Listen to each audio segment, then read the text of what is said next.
오늘 우리에게 주신 하나님의 말씀은 로마서 4장 1절에서 12절입니다. 그런즉 육신으로 우리 조상인 아브라함이 무엇을 얻었다 하리요? 만일 아브라함이 행위로서 의롭다 하심을 받았으면 자랑할 것이 있으려니와 하나님 앞에서는 없느니라. 성경이 무엇을 말하느냐?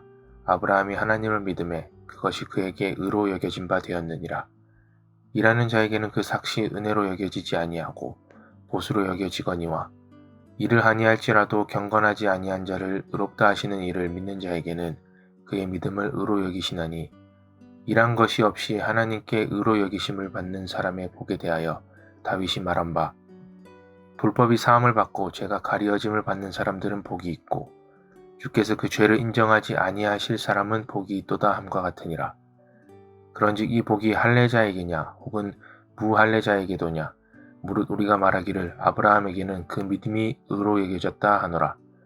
그런즉 그것이 어떻게 여겨졌느냐? 할례시냐 무할례시냐? 할례시가 아니요 무할례시니라. 그가 할례의 표를 받은 것은 무할례시의 믿음으로 된 의를 인친 것이니 이는 무할례자로서 믿는 모든 자의 조상이 되어 그들도 의로 여기심을 얻게 하려 하심이라. 또한 할례자의 조상이 되었나니 곧 할례 받을 자에게뿐 아니라 우리 조상 아브라함이 무할례시에 가졌던 믿음의 자취를 따르는 자들에게도 그러하니라. 아멘.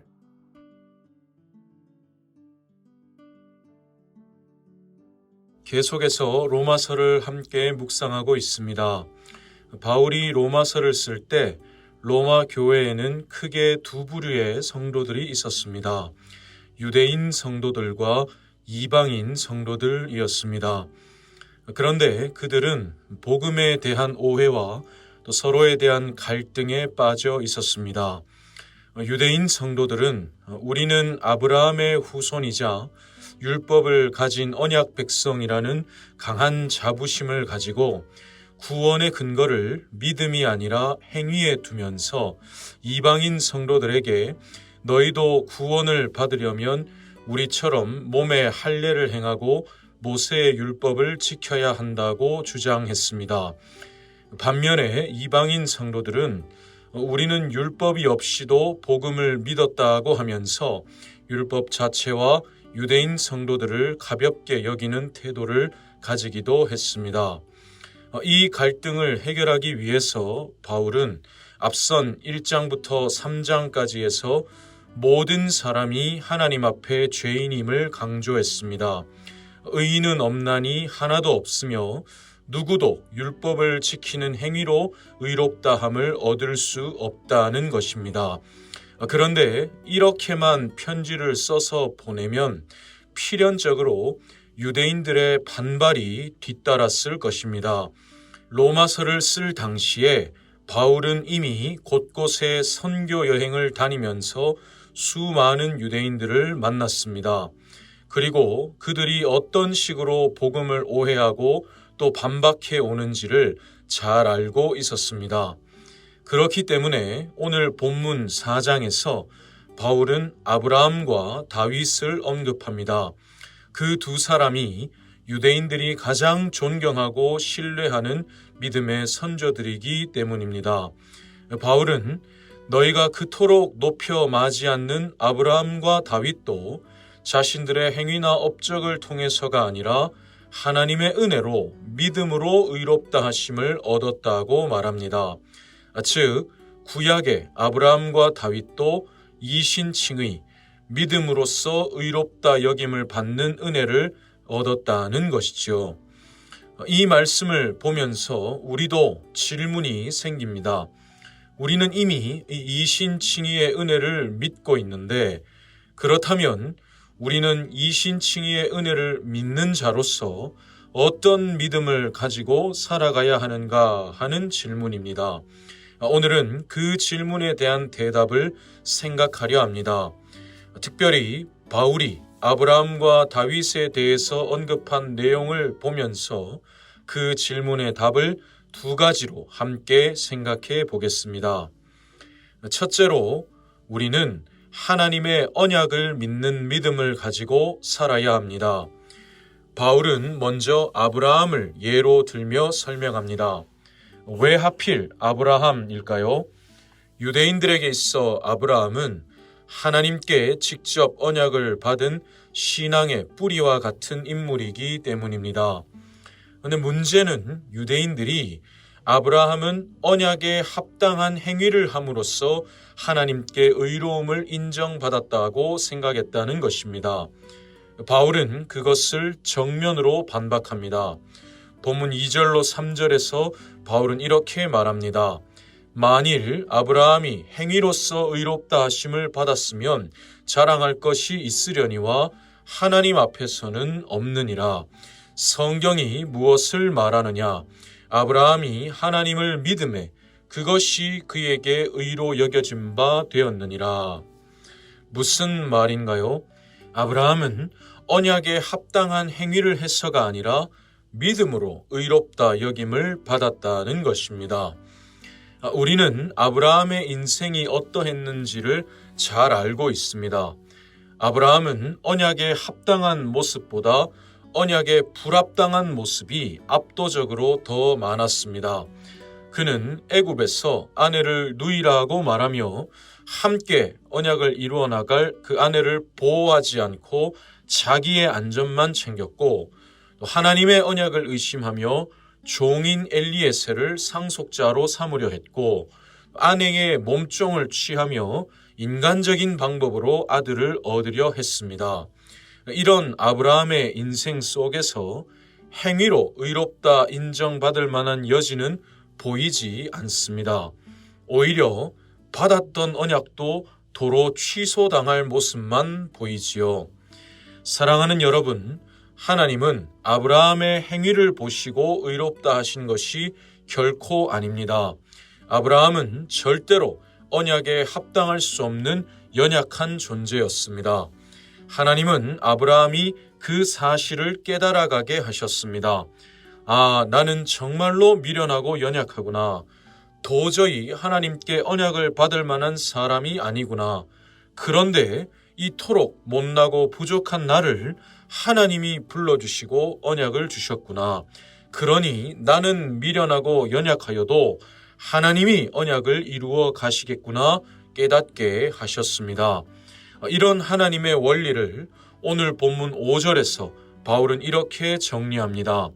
이를 아니할지라도 경건하지 아니한 자를 의롭다 하시는 이를 믿는 자에게는 그의 믿음을 의로 여기시나니.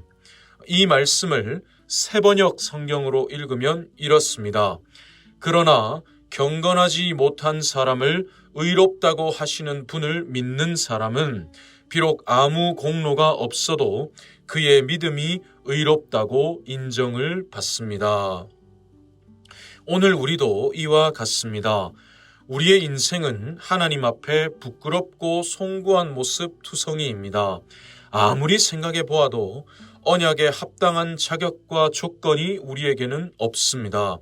하지만 이런 우리를 하나님이 의롭다 여겨주시고 또 하나님이 언약의 은혜로 용납하여 주셨습니다. 그러니 은혜로 우리를 부르신 하나님이 은혜로 우리를 언약의 완성으로 인도해 가십니다. 우리 모두 이 하나님의 언약을 믿는 믿음을 가지고 살아가기를 진심으로 소원합니다.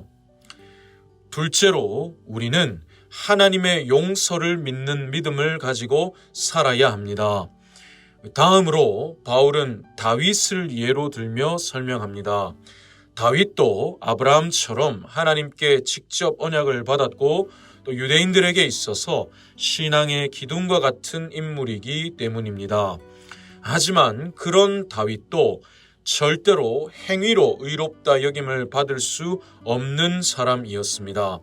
다윗은 하나님 앞에 큰 죄를 범했습니다.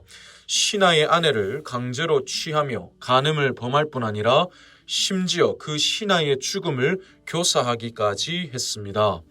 그런데 그랬던 다윗이 시편 32편 1절로 2절에서 이렇게 고백합니다. 허물의 사함을 받고 자신의 죄가 가려진 자는 복이 있도다. 마음에 간사함이 없고 여호와께 정죄를 당하지 아니하는 자는 복이 있도다. 무슨 말입니까? 나는 분명히 허물과 죄가 있지만 그러나 그 허물과 죄를 하나님이 은혜로 사하시고 가려 주셨다는 것입니다. 바로 이것이 바울이 다윗을 통해 말하는 은혜입니다. 바울은 본문 7절로 8절에서 이 시편 32편 1절로 2절의 고백을 그대로 인용합니다. 우리의 의는 죄를 짓지 아니하는 행위에서 오는 것이 아니라 하나님의 은혜가 우리의 죄를 덮어주시는 데서 온다는 것이지요. 사랑하는 여러분, 오늘 우리의 인생도 다윗의 모습과 같습니다. 우리도 다윗처럼 하나님 앞에 수없이 넘어지고 실수합니다. 때로는 한 부분을 반복해서 넘어지기도 합니다. 그런 내 모습을 볼 때 나도 내가 싫어집니다. 근데 그럴 때 다윗의 고백이 우리를 다시 일어서게 합니다.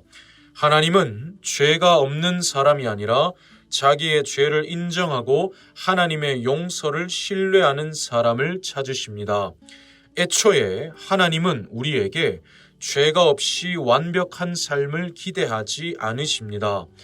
우리의 어떤 연약함도 다 덮으실 그 하나님의 크신 용서의 은혜를 신뢰하는 믿음을 원하시지요.